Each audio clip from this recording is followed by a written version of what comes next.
ever have any idea about how tedious and unlively we could be if passion matters nothing to our life. I think most of us are really not attracted by that prospect. But in fact, today, somewhere in our society, there are part of people who are just existing to fill up their life expectancy, but not really enjoying their whole life. I guess one of the reasons accounting for that is that they do not realize stepping out of safe zone is one of the most practical way to cherish the true happiness of life.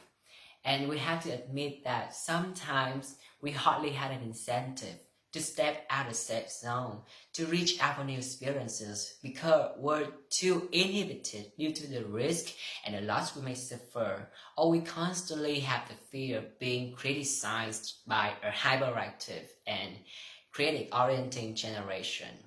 And if we are not brave enough to step out of safe zone, we simply put an end to the journey that helps us to seek for our voice. And if we don't get our own voice, that's exactly when you don't lifelong triumph. And usually passion creates your triumph, because don't you see that passion is the very thing that represents your inner voice and represents the design that leads you through all the hardships. One of my friends who is really fed up with remaining silent to sit on a long couch in a classroom and cram all the academic lessons. In academics, he made no breakthrough or was bored, but his spirit and energy completely changed when it comes to sports.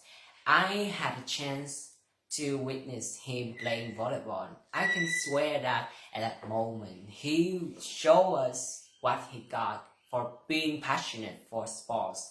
And he was like a soldier who was invigorated by one of his powerful weapons he ever had. I believe that you can be like him. We can be like him, but in different ways. You just need to take it slow and look back on the smaller things. Like it can come from your passion, can come from your choices of cosmetic or skincare products. When you go enter a store, or a playlist that you choose to start your day, or even how you see the world in your way, not in the other's way. It's a matter of fact that you cannot gain perfection from what you don't know. But after trying many times, after pulling your ways to get a hang of it, you will transform the unknown into the best of you. You will find something that wakes you up every morning and not wear you down whenever you're trying to make it real. I'm standing here today not to pose myself as a writer, but I want to ask you one question. Are you with me to unleash your passion, to take advantage of the unknown, and to polish up your talents? And I want to tell you this. I want to remember those inspiring words which I come up with from one of my favorite songs called Truth Hurts by Lizzo. I just took a DNA test and turns out I'm 100% that fire. I'm Khánh Duy and thank you for watching.